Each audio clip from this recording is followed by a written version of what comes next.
Hi, good evening, everyone, and welcome to another session of Working in UX Design. And today we have a special guest, Khai Seng, who is a friend and someone deeply respected in the user experience design industry.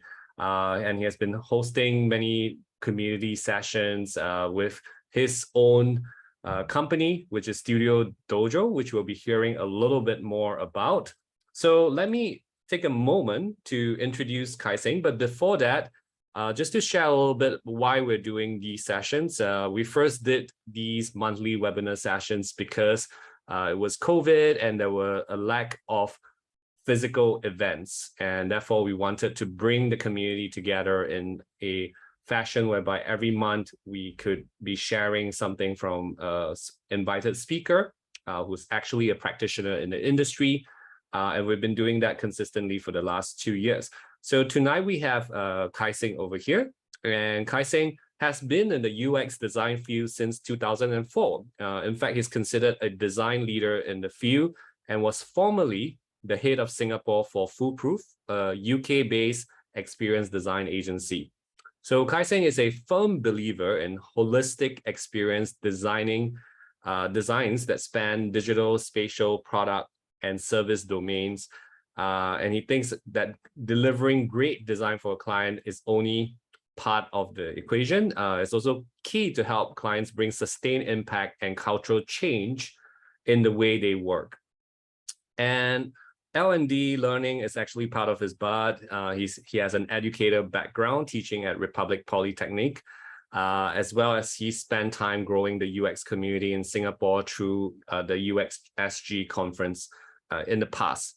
So throughout his career, Khai Seng has facilitated many workshops and training programs with C-suite executives and working professionals to drive cultural change within organizations around design and innovation. So Khai Seng is also a certified integral coach by New Venture West that involves helping clients to create and maintain habits of excellence that are self-generating and self-correcting.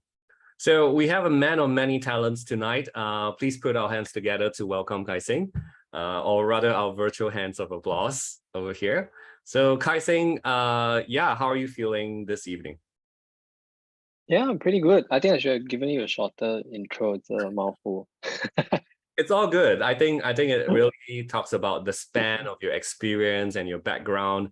And I've known you for a couple of years now, and I think we did a collaboration before a couple of years ago on a community event as well. And I know how important building communities and doing facilitation work is part of your DNA and what you're doing.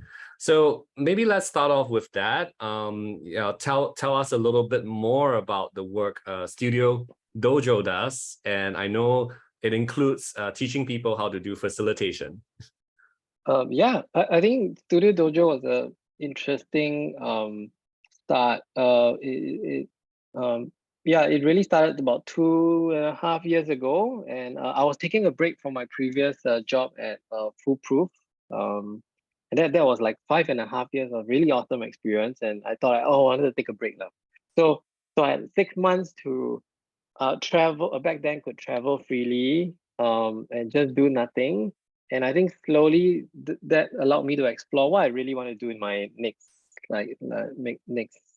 opportunity in life. And I think little by little, the idea of like coaching people started to come in for me. So I was just doing that ad hoc, and I guess it just grew and grew to supporting people and allowing them to learn in maybe a non-traditional way.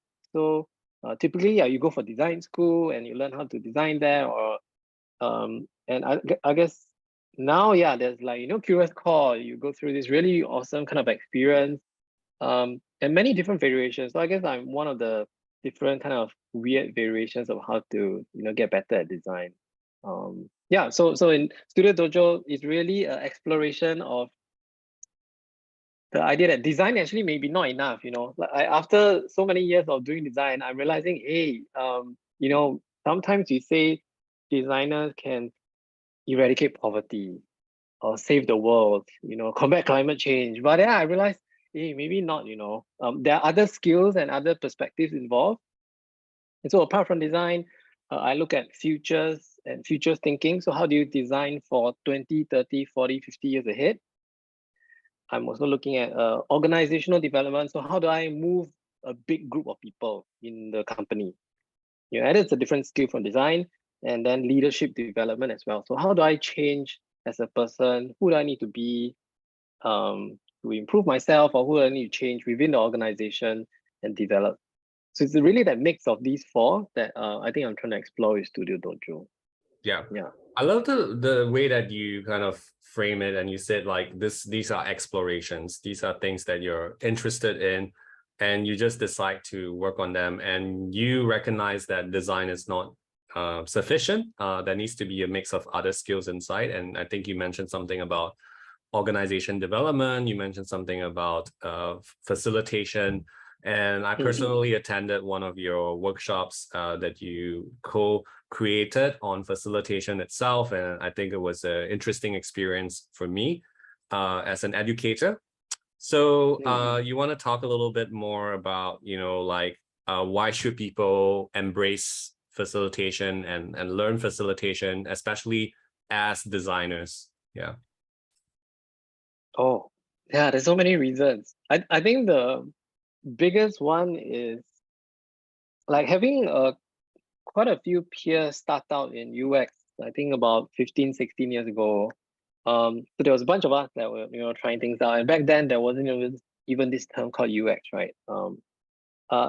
And I was curiously tracing those of us who were really successful. So some of us were, did really well, but some of us were like, wow, had really amazing careers. And I was trying to find out, hey, actually what's common about those people who are really successful and are like now heads of design, managing big teams, like speaking in conferences overseas.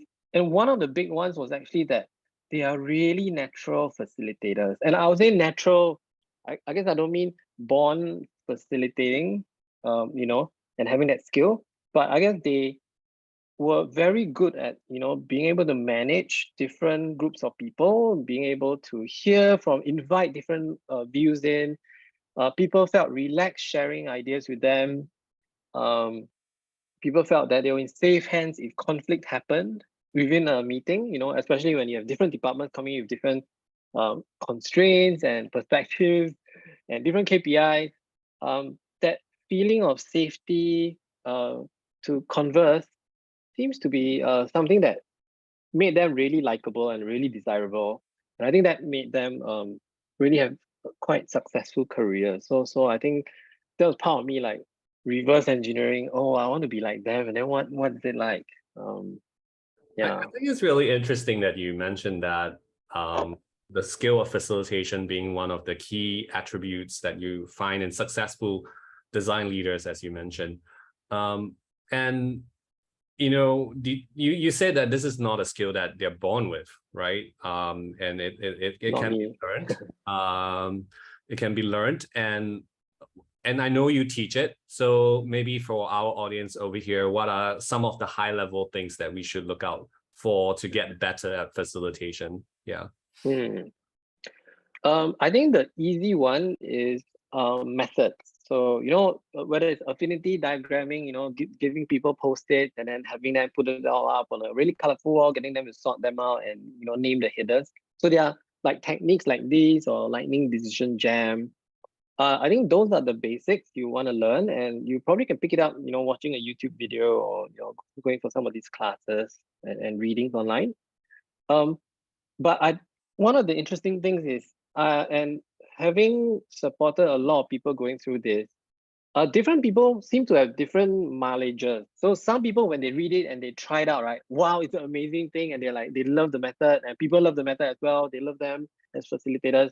And then there are other people who try it and it falls flat, or they didn't get the response they want. Maybe people like a bit, not wanting to talk, or, the ideas are not so creative and it doesn't seem to flow.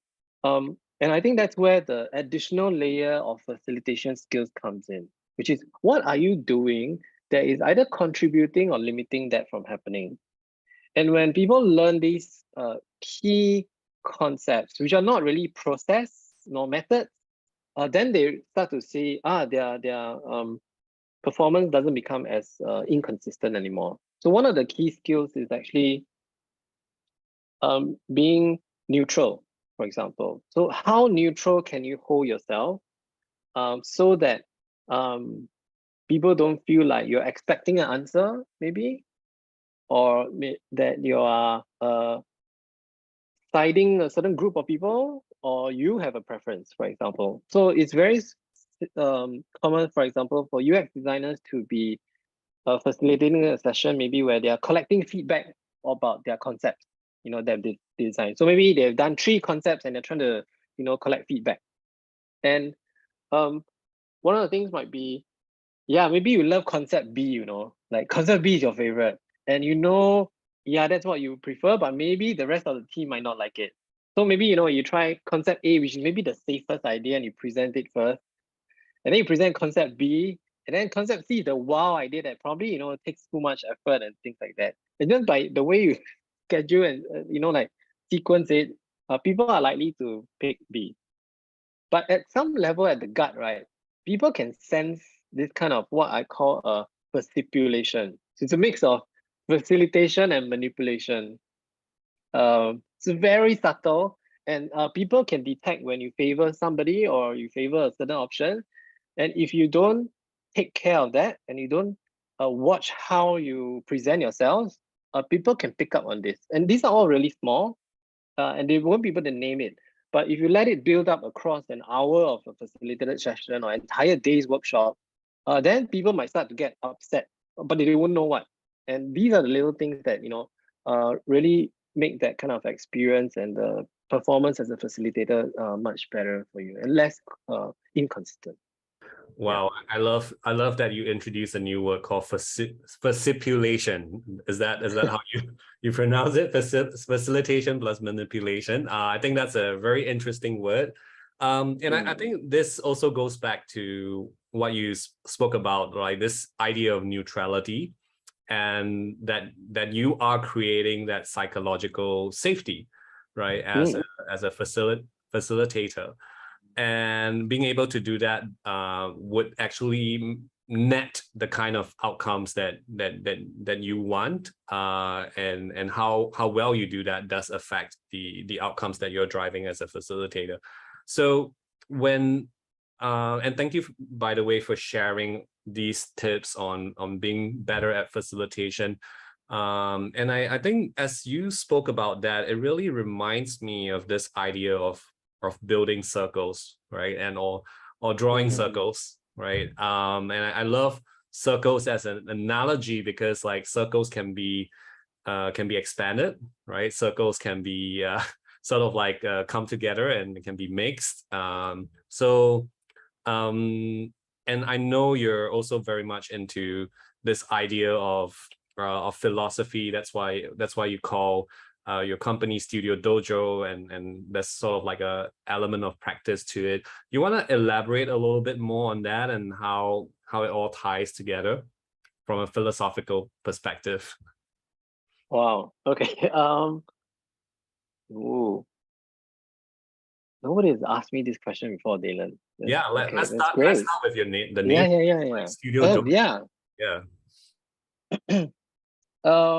I think the reason why I chose Studio Dojo was you can read it in 2 ways. So the studio part maybe is the creative, the iterative messiness of like a design studio or art studio. Then dojo is like a place of discipline, right? It's like martial arts. You go in, you bow to your instructor, and then you go through the kata or the series, and then you sweat it out, and you just keep going on and going on. And I think it's this idea of like creative practice. It's a dojo for studio practices, but it's also a studio meaning an exploration of what it means to be disciplined in doing a certain thing, which is maybe design.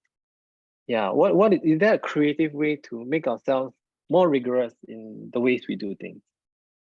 So I think that's a little bit of how I got the 2 names and smashed it together. So tell me a little bit, Yeah. when we sat down together and we agreed on this title, or this working title called Yeah. Circles and UX design circles. So how does that growing UX circles, right? And how does that sort of resonate with you when you hear about circles? Yeah, they're great. Like in organizational development, everybody sits in circles. You know, circle is like the sign of unity. No beginning, no end. Yeah, and part of it also is the idea that it is inclusive, it is encompassing, and I think I really like that idea. And one of the reasons why is um I don't know about you, Dylan, and everybody else actually, but I never feel like I belong, anywhere. I you know, okay, I'm quite an introvert now. So in like big situations, in community situations, in meetup, I'm usually the one maybe near the food or the drinks, and I'm probably standing alone. I'm really like nervous. Um, yeah, and even if I'm, get into the conversation, I meet a lot of people, friends like you, Taylor. Um, a part of me is like never feel like I'm in the circle, which in a weird way then makes me really care about community and what a community means for others. And because a bit of me cannot access that, seeing people in a community and enjoying themselves like gives me that vicarious, it just transfers to me lah. I absorb some of that. But it also means, yeah, I really take care to, form a community or enjoy being in communities because of that. And maybe I'm trying to find my community lah. So I'm jumping everywhere into different communities, seeing how they happen, how they get formed, um, and things like that. So yeah, in fact, in Studio Dojo, one of the early kind of blog articles we did was we went to count the number of communities in Singapore um, in the UX field. And wow, lo and behold, to our surprise, we counted like 29 small and big communities. Um, Maybe it's time for an update because that's quite a while ago, almost 2 years ago. And some of them might have disappeared, some might have been born. But yeah, so even within UX, if there's 29 communities, wow, that's like a lot, to think about. Um, yeah, and that's something I love. Thanks for sharing about that. And I didn't know you were an introvert, but because you always seem like, oh, people want to come and talk to you. But I felt like you've always been an active community member as well as a community leader in various situations. And I think we've worked together very briefly as well on this community called Conversations, which Yeah. is having good conversations before COVID. So I always felt like it seems like something that's quite natural to you, and I didn't know you felt like you were an outsider. But maybe you are someone who loves observing, right? And that's may have something to do with your background in teaching anthropological studies back at RP. So maybe that's just part of your personality and how you work and how you observe.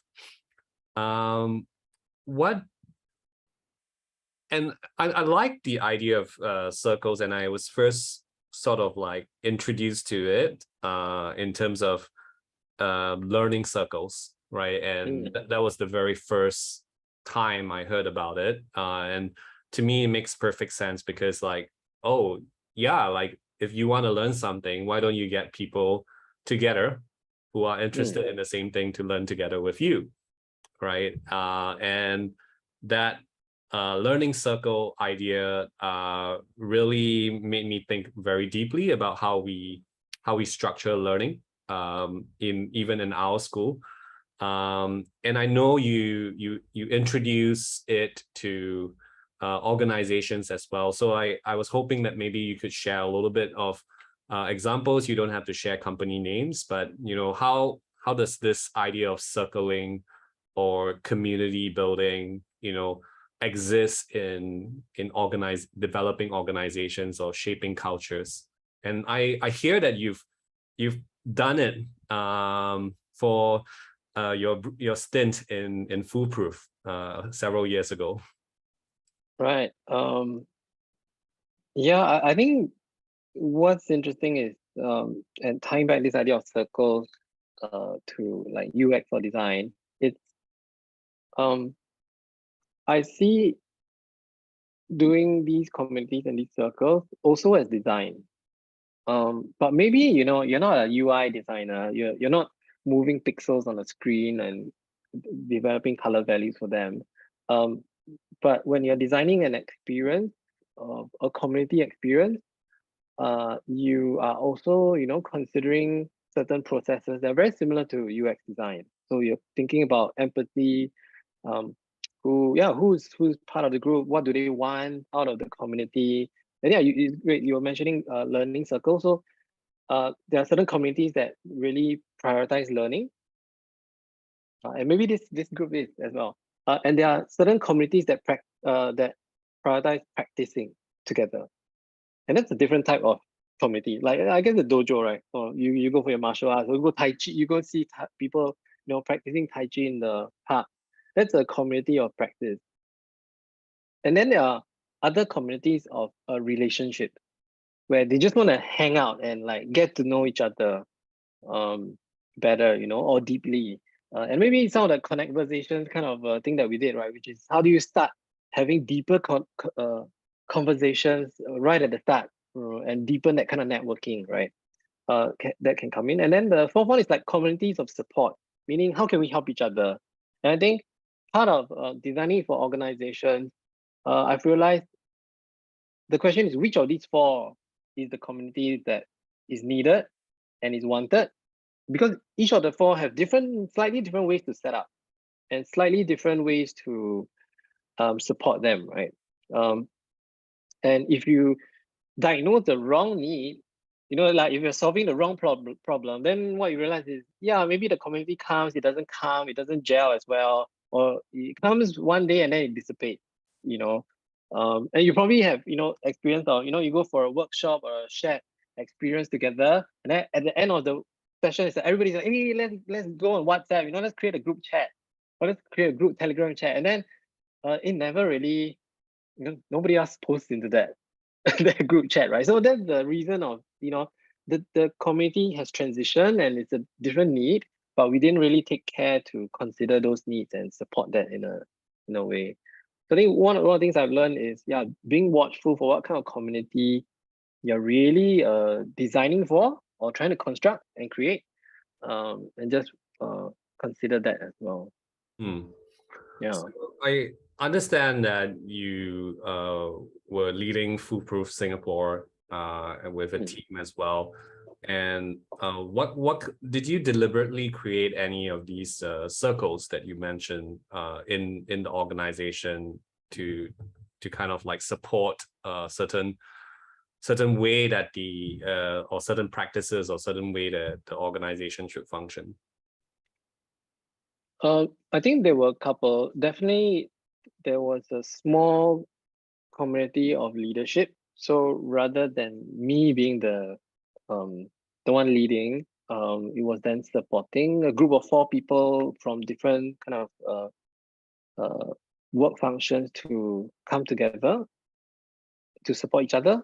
And then there were learning communities, right? So I think it was every kind of Thursday morning, the whole team would come together to learn from each other.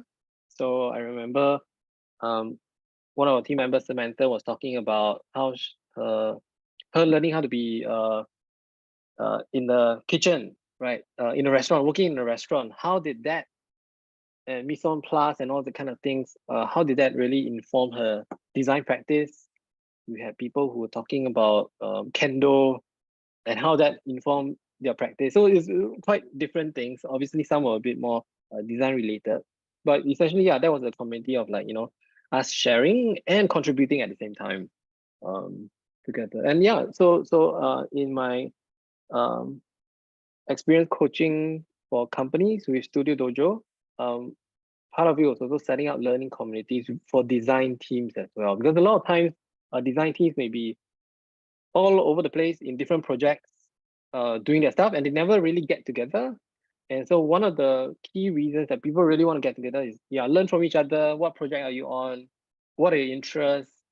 Yeah, I heard like in organizations, people talk about gardening, and how it relates to design. It's really creative. I think designers are wonderful because they just cross so many boundaries, and they can just relate this really different thing and how it relates to design. And these are the principles I learned. So it's quite awesome to see those like transferable skills. And yeah, so a few of these were also like taking half a day off every week to connect together, to play games together. Because that's also de-stressing, right? Especially if you've got a really stressful project with timelines going on, a little bit to de-stress, connect with each other, can really help. Yeah. So, but mainly it's communities of learning and support, I would say. Yeah. I like that you mentioned that, and I am personally also aware that Studio Dojo has a so-called a community of practice, and I know that some time back you organized some design challenge where you invited people within the community who are UXers to come solve some problems. Do you want to talk about this idea of building the community of practice and why did you organize these design challenges? Yeah. Sure. I think the, the simple answer is I didn't plan for that to happen. Actually, one of the social enterprises um, wanted to do something for mental health for youth. So they wanted to do research to understand how did youth start to seek help for their mental health condition, and to understand that process so that we can design better to support them. So they came to me, Khai Seng, can you help me review this interview script? Which was their interview, discussion guide. And after helping them, I'm like, wait. You're just gonna go out and interview people? Then I started to help support the interview process. And then after that, oh, but you need to do analysis. And then they're like, gonna go about in I would say a layperson way because they're not design trained. And then it just went on and on until we formed like we thought, okay, to do analysis, one of the issues was it can take a bit of skill to do sense making work. And I thought, hey, why not get some talented designers to do it? And one of the issues we found out was because design, especially UX, is so highly sought after now, and the pay cannot compare to like 5-8 years ago. The pay now for UX is pretty decent, like really amazing. But what that means is it's priced beyond the social service sector, meaning the charities cannot pay such high salaries for such designers or to get such services from design organizations or firms. So really what that means is, whoa, there's this group where, they are focused on helping people, supporting public good, and they are really missing that really important skill set, right? For example, with this social enterprise coming. So I was like, oh, is there some way to balance this off? And that's, I guess, the experiment, which is we sounded people out in the community, hey, who would be willing to take 2 weeks off? And that's 2 full weeks off, meaning you're going to be spending your leave with us and you're going to analyze this bunch of 40 transcripts and come up with some findings. And wow, we were surprised. There were like 130 people who signed up for the information session in Singapore. So we're like, wow, there's like a lot of people who are interested. And in the end, we got 18 people. So they submitted their CVs and portfolios for us to review. There were so many good candidates that we couldn't, we had to pick 18 and we split them into 2 teams to do the analysis. And that's quite interesting because it's very rare that you have 2 separate teams analyzing the same piece of data. And they found different insights, which is quite an interesting thing. And they learn from each other.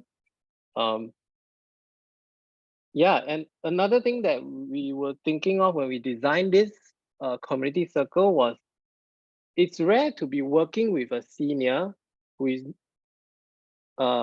different from somebody who is managing you or is the project lead in your company.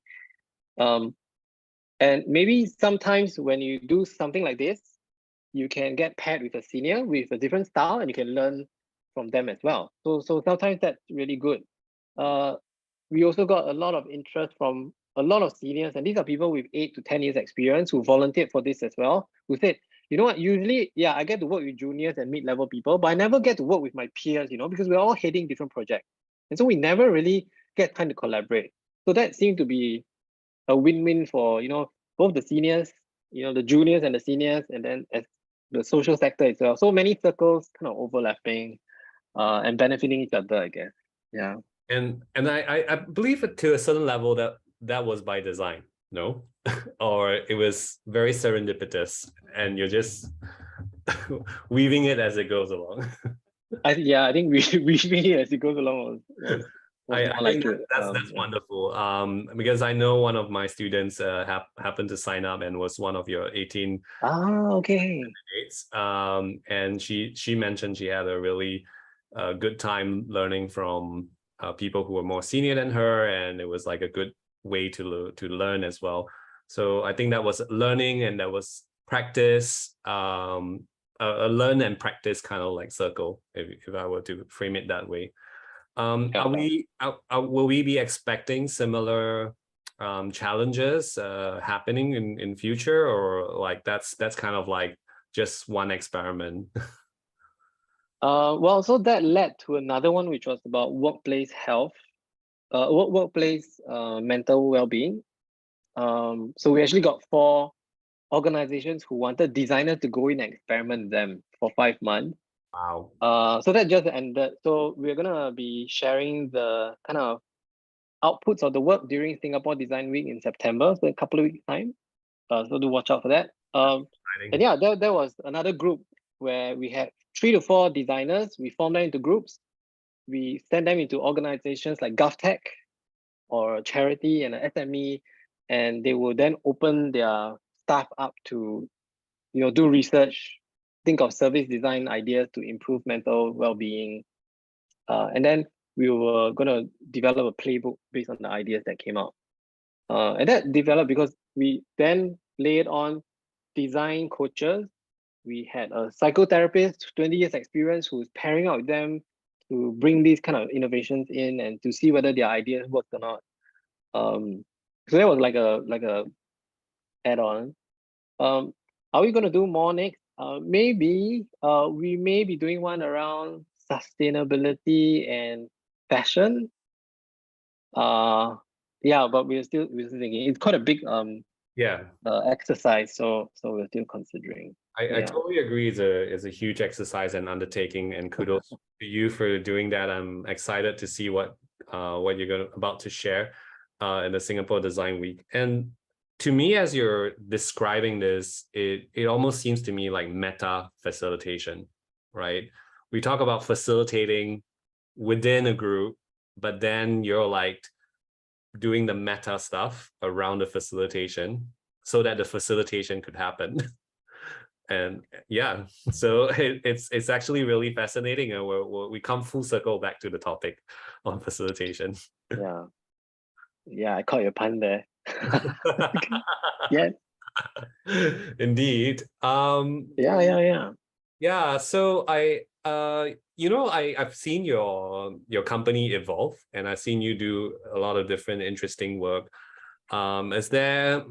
Is there like a direction, or is there like a way forward that you want to bring, Studio Dojo and its practices to more towards to? Yeah, that's something that our team has been trying to figure out. So recently we just finished our 10-year strategy. It took December till now to figure out 3 to 4 hours every week. You have 10-year strategy that yeah. Well, it's 10 years for now, but a lot of it is intergenerational. So which also means there's a lot to do and a lot to think about. I think one of the things is to really understand what does it mean to be transdisciplinary. So I think a lot of people, say they are interdisciplinary, multidisciplinary, transdisciplinary, but what does that mean? It's not so clear. And I think what we want to do is study what that really means So to give you an example, so I was talking about the 4 domains that we are looking at before, and we want to be in the intersection. But actually, what is the intersection? It's a bit like design thinking with organizational development. Great. So that's like red and blue Venn diagrams, and then in the middle it becomes purple, right? And purple, as a designer, you use purple to indicate or to in situations differently from blues and red. So there's a special quality to purple that gives it some kind of special meaning. So when you overlap 2 different domains, what is the new color that comes out that is neither red nor blue? You know what I mean? Like, it's neither design nor OD. It's something on its own. So what is that thing? So I think we're trying to figure that out, or trying to study how people think about that versus multidisciplinary, which might mean, we have somebody in red and somebody in blue and they are collaborating, but it's different from, we are collaborating and creating this new color. I think that's a very fascinating concept, and thank you for bringing the distinction between multidisciplinary and transdisciplinary, like these 2 things. I was just I'm curious, like what kind of problems require transdisciplinary approaches to solving? Yeah. Wow. Some of the things we have been trying to, so some of the projects that we've been doing that require some of that would be, how do we set up a team within the organization to, I wouldn't say predict, but plan for the far future? Like, how do because if they're investing millions of dollars into digital systems now, hopefully the trend doesn't change in 5 years' time and have to scrap the entire thing because it's a lot of money. So how do we plan 10, 20, 30 years ahead? And what do we have to do now? What kind of team setup can do that kind of a thing? So we may not be predicting the future, but maybe we are prototyping different types of futures to stress test our assumptions right now. And then what do we need to do? What type of people do we need to have? What type of knowledge, what type of skills do we need to have? That's one. Another one might be, how in certain industries, the salaries are constantly suppressed. So like the cleaning industry or, security, or F&B. Why is that happening? Is it because customers don't want to pay? Is it because the business owners don't want to pay?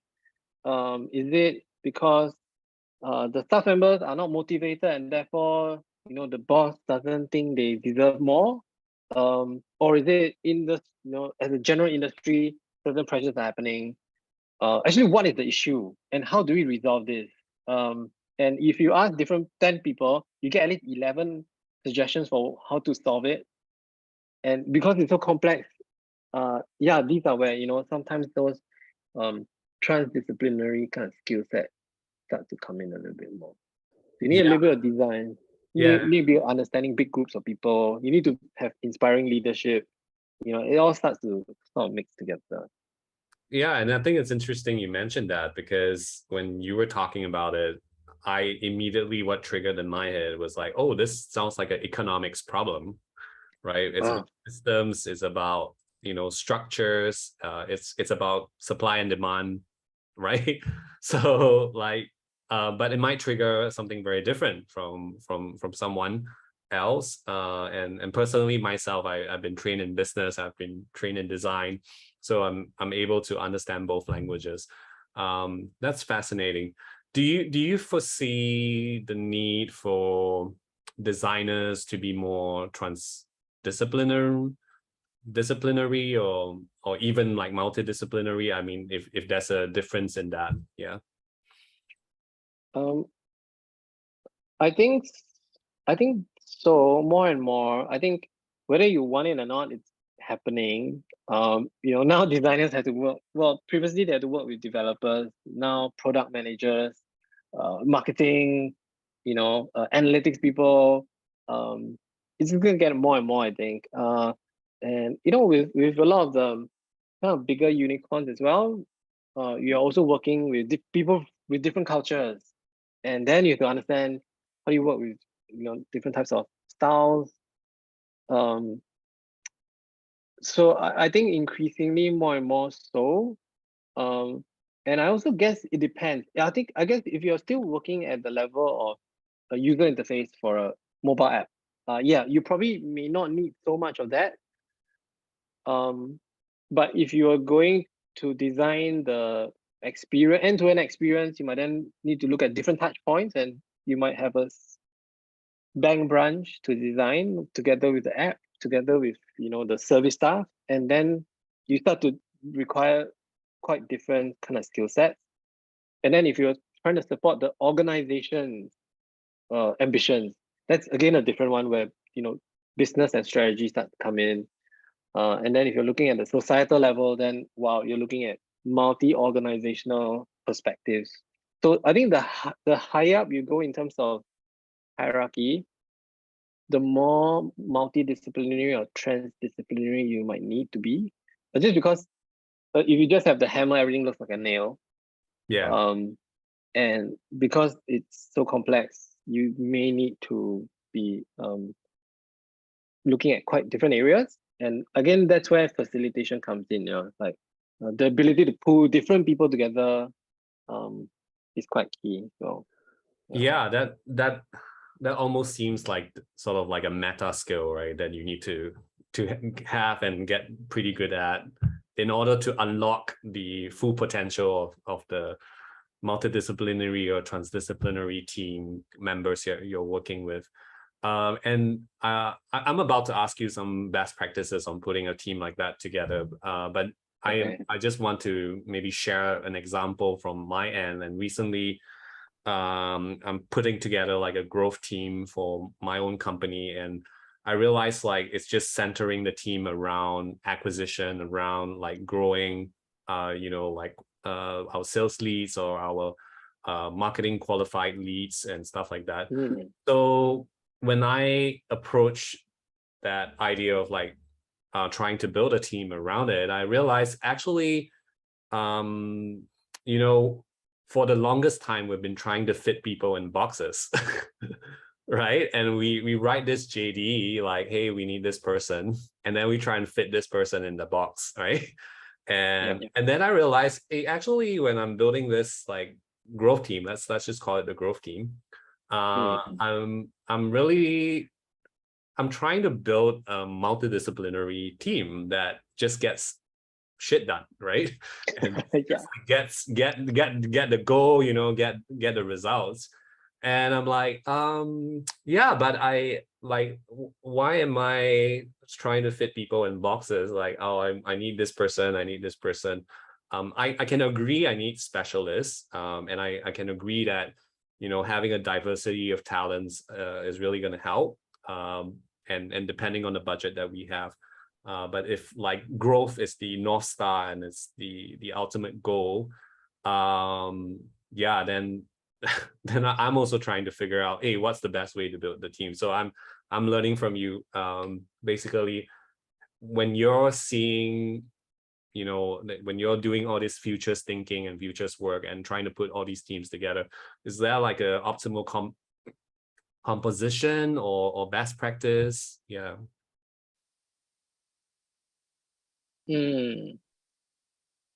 Well, I wouldn't say there's like a kind of best practice per se. I think, I mean, I'm also trying to hire, and my own practice is I don't have a JD. You write your own JD after 1 month after you join. So actually, yeah, all my team members are like that. So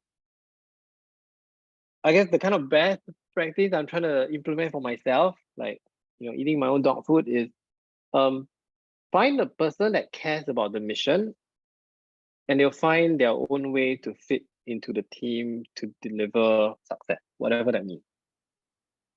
I guess that's how I do that. So it's really finding somebody else that, yeah, I guess you have a few like pillars to consider, but then really finding somebody that cares about the bigger thing that you want to aim for. Because then you don't need to manage that person so much, I guess. Then they'll try and figure out what to do. I guess there's also, from OD perspective, there's always things like power dynamics, team structures.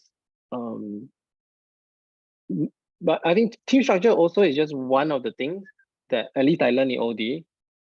There are many other things to consider, and actually a lot of organizations miss out because they think restructuring a team solves a certain issue.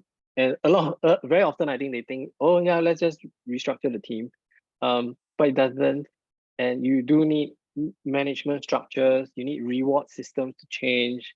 You need your culture, individual tasks, how people see themselves, how they are managed, obviously KPIs and things like that. So all of these need to be like considered as an entire network of support systems, little support systems to support just I need to build this team. Yeah. Or at least, yeah, now that's how I'm thinking of it. I love how the conversation is going because it's so timely, because I'm thinking about these issues myself, like how to restructure the team and yeah, thank you for saying that, because it wouldn't occur to me to also like think deeply about all these other support systems that you mentioned about. And we're almost towards the end of the webinar itself, and I was wondering if there's anything else you'd like to speak about, since we don't have any questions from the crowd yet. I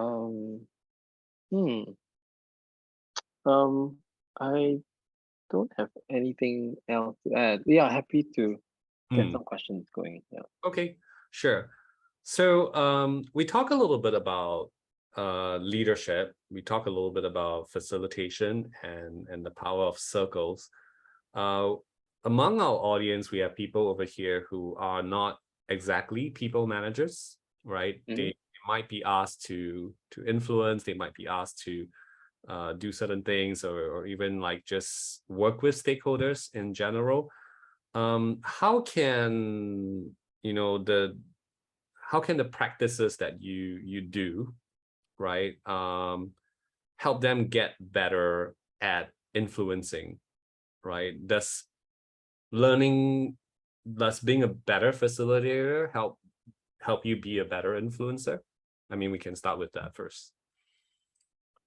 I think so. I think the kind of skills you want to learn as a facilitator also can be quite key. So one of the key things that in our design facilitation training we teach is how to read power dynamics.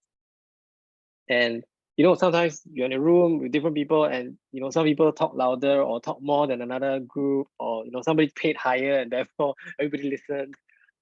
Being able to read these and counterbalance that is important for safety. Like, you're talking about safety just now, psychological safety. So that skill of understanding power, I think, is really key. Knowing that there are 7 types of power.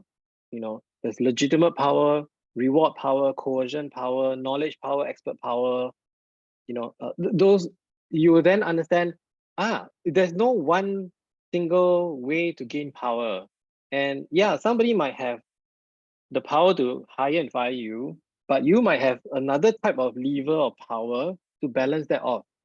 And that's really important, even if you don't line manage, because actually when you start line managing, you get legitimate power from a hierarchy standpoint. But sometimes you're asked to work with somebody else from a different department, and the hierarchy doesn't work anymore, and you're back to square one. That means you have no power at all. So if you can learn how to practice influencing and wielding power now, you're going to be using that later next time also. Because actually a lot of managers have issues when they reach a certain level and they have to work together with peers, and their hierarchical power cannot be used now because they don't manage the other team. and then they're locked, and then they're stuck, and they don't feel like they're equipped. So knowing how to, wield power or to manage and influence while you have no power is probably one of the best like places to start, because it's not like the older you are, the more power you get, or the more senior you get, the more power you get. It may not be that way. Not necessarily. Yeah. And I think like I sometimes tell people, like, don't only look at people who have the title, but also look at the people who are listened to when in a meeting, right? Like when people are actually listening very intently to what they're saying. Those are actually people with the power. Yeah. Yeah.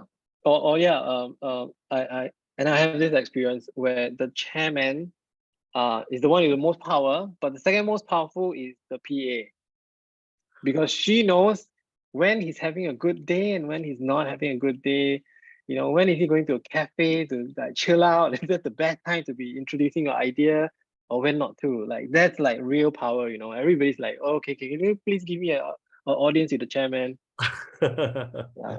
How interesting. And thankfully we have two questions. One is about you with regards to your business. How do you get a potential staff or partner to support your vision and journey with you? Yeah. Wow. One key one is community, like knowing people and being able to reach out, then allows you to respond. And it's a little bit like user research, you know. You put some little bit of something out there, like Daylan, I guess you probably know. You put something out there, people respond, and based on that, you learn whether to do that same thing or not. And I think that's how I try and get a potential staff. So I'll put something out there, people get interested, you know, come and have a coffee chat with me. And then we don't really brainstorm. What we do is we heartstorm. So we really What was the difference between heartstorm. brain and heartstorm? I think brainstorm is where you think of ideas and like amazing things to do, exciting things to do. But heartstorm is, oh, what are you committed to? What are you interested in? What would you want to be doing for 10 years of your life? Like what is the meaning you want to bring? And I think that kind of heartstorming is where I love that. I try and find that. What makes your heart sing? You know? Yeah. Exactly. So I got a follow-up question from the same person, and can an introvert be trained as a facilitator? Yeah, of course. Um, yeah, I think anybody can be trained. In fact, I think sometimes introverts there are some characteristics that introverts have which allow them to be really good facilitator. One thing is the ability to just stay quiet and listen, to hold silence, perhaps. I don't know about you, but as an introvert, I'm very sensitive to other people's feelings. And being sensitive to them is really good as a facilitator. You know, when somebody got cut off from explaining, and feels a bit, oh, like somebody cut me off, and then you saying, oh, you didn't finish your sentence, would you like to continue? Even something like that, extending care to those people, Yeah, I love can that. be really critical. And I think So super important, right? Especially when you're trying to create more psychological safety or trying to draw things out as a facilitator. yeah. And I'll also say, like, extroverts will probably talk no matter what you're gonna do. So it's the introverts that you need to draw out. And I guess if you are introvert yourself, you maybe have a sense of what would draw you to talk yourself, and maybe you have some understanding of how do I get somebody else who might be a little bit more quiet to consider sharing as well. Yeah, that sounds lovely. Maybe. Thanks for sharing. And we have another question. Could you throw some light on product scalability while designing? Do designers need to think about scalability as well? Yeah. Oh, that's a really interesting question.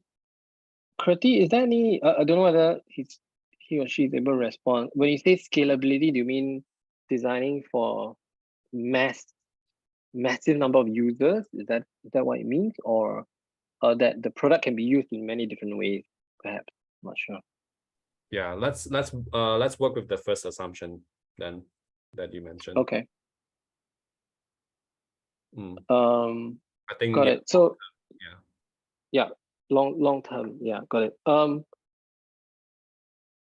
Yeah, I think now, you have to consider design systems all the time now. I think initially there was this idea where the UX designers were taught to, design mobile apps, websites from scratch. They can redesign their grid systems. They can pick any kind of design system, design grid, what kind of color tone to use and palette to use. Nowadays, no more. There is a system. You're gonna stick with it. You probably are piecing different approved components together rather than creating something from scratch. So that kind of sensibility, I think, will have to start to come in from a design education standpoint, which I think, Dylan, you do as well, right? So that kind of scalability is important to consider. Whether it ages or thinking long term as well, I think that's really where design research comes in, because you can design for needs that come up, but really where I've experienced a lot of power is designing for evergreen human needs. The need for security, the need for trust, the need for safety, connection. Like if you can draw upon those kinds of, like if your product insights are based on that, then I think it can really scale for the long term, or it doesn't have to shift a lot. So even the idea of like the iPhone and the interface, how it stood like the test of time since iPhone 1, and just its simplicity is a testament to the kind of like long-term kind of thinking. If you can really understand the core experience that's required. Yeah. And I think just to tie back on our topic at hand tonight as well on skill, do you, like, I know your work involves future thinking. Do you actually think about or design circles, right, or communities that are scalable, right, or that are sustainable over a very, very long period of time? Like, what are your thoughts around that? Yeah, I think that's it's an interesting one. Let me have a think.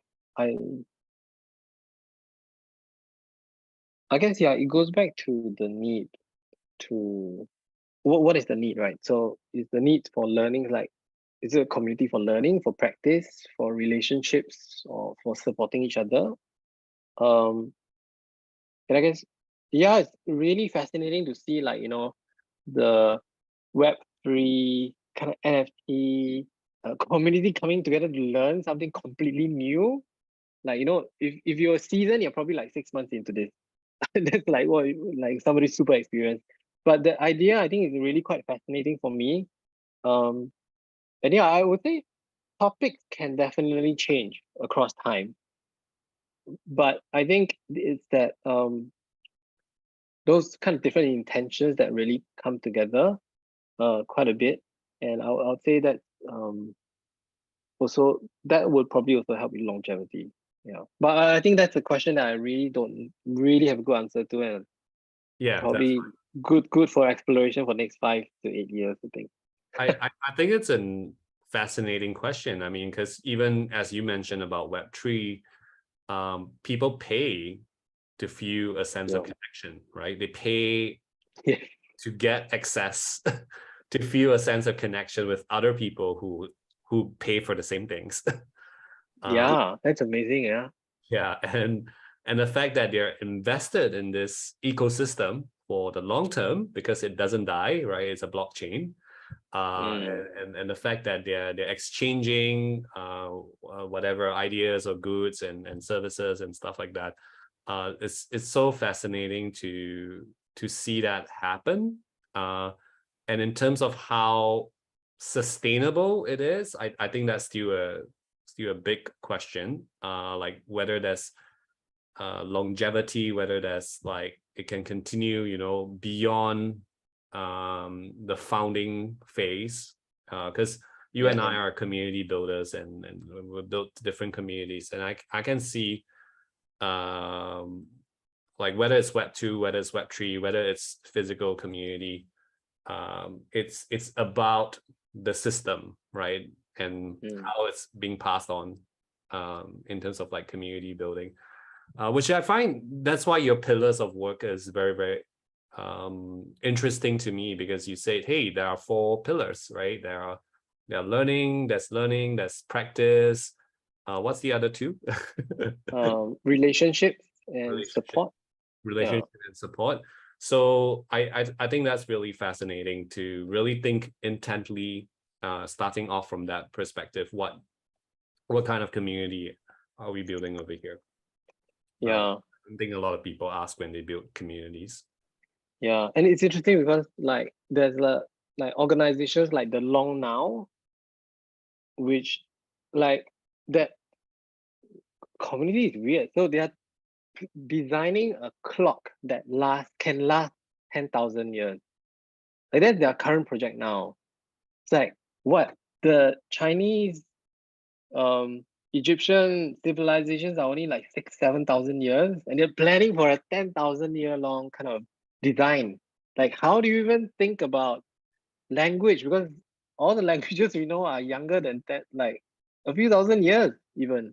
And that's, I think, quite an interesting perspective to think about communities, right? They're saying, especially if you're thinking of like really long-term stuff, because the principles you use to design them will be quite different, just even when you start.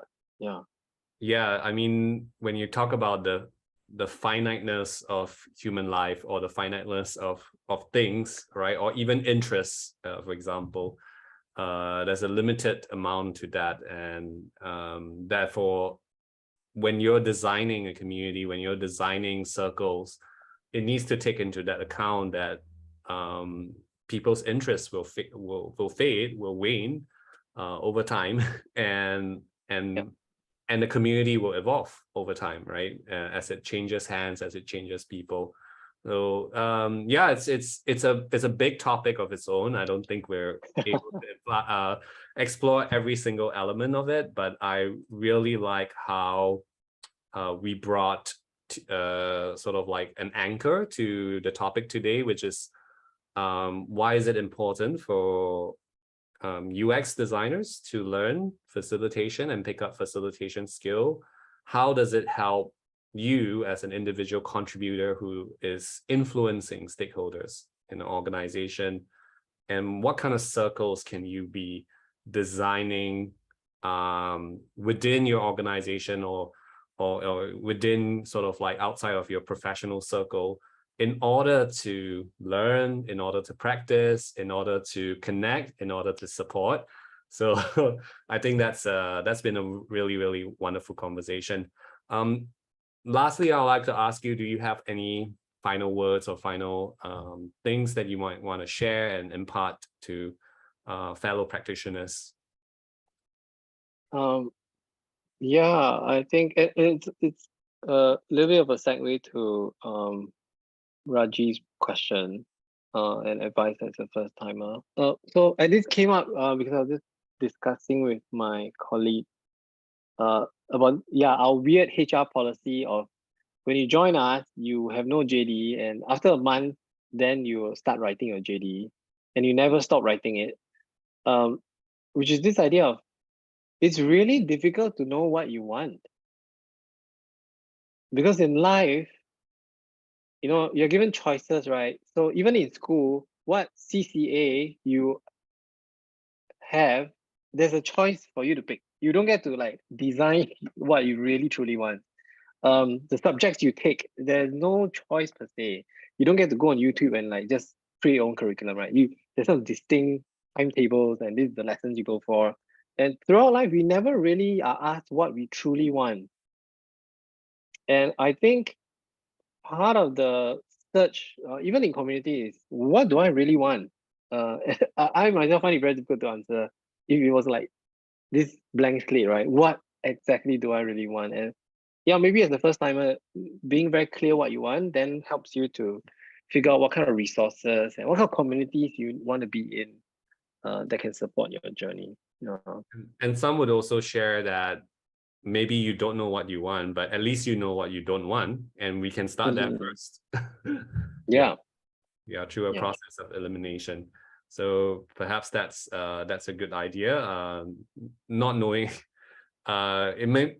I do very much agree. It's a very difficult question. It does take time to ponder, and sometimes that is a luxury that not everyone can afford to go on a sabbatical or like just spend time and think about it. But if I think about the irony of it, right? Like we spend so much time planning our holidays, right? Sometimes we take days to plan our holidays, but we don't even spend enough time planning for our lives and our career, right? So so sort of like hasty about that, right? So I think if we spend this amount of time planning for a holiday, I think we should at least spend that amount of time planning for our careers or more. So yeah, that's something I can share. Yeah, any last words, Khai Seng? No, yeah, I really enjoyed the chat with you, Dylan. Should go for coffee. I appreciate it as well. I think life design. We always talk about life design or design philosophy, right? That's kind of like how it has evolved. But I like the concreteness of it. I think there are some very practical ideas that people can take away today, to kind of like frame their careers and the way they do things. So I think someone mentioning in the chat right now, hey, there's a book about designing life, so feel free to share the link. I think we'll all benefit from it. And yeah, Khai Seng, I'm very appreciative of this conversation. It does trigger certain things for me as I'm thinking as a leader, like how I restructure my team. So I do appreciate what you're sharing today. And as for the rest, if you'd like to connect with Khai Seng, I think you may do so over LinkedIn. He'll be more than happy. I think someone proposed a coffee chat with you. Are you actually open to? Yeah, of course, yes. Awesome. But yeah, whether face to face or coffee online, happy to do Coffee that. online, he's open to coffee online as well. So I know we have an international audience listening to this, so feel free to reach out to Khai Seng if you find the conversation today very interesting. I know I did. And with that, feel free to look out for our next Working in UX Design session next month. We'll be having another speaker, and actually we'll be doing it live during the Singapore Design Week. Ooh. Yes, so we are doing a live session. It's going to be live stream on YouTube. And we have someone from Food Panda who will be coming to share about how he built his portfolio. I think it's our first time doing a live event, and we're doing a pop-up campus on the 16th and 17th of September. You're all welcome to join us and RSVP. We have some free events going on. And yeah, thank you so much for joining us today, and we'll see you around very, very soon. Take good care of yourselves. Goodbye. Bye. Yeah.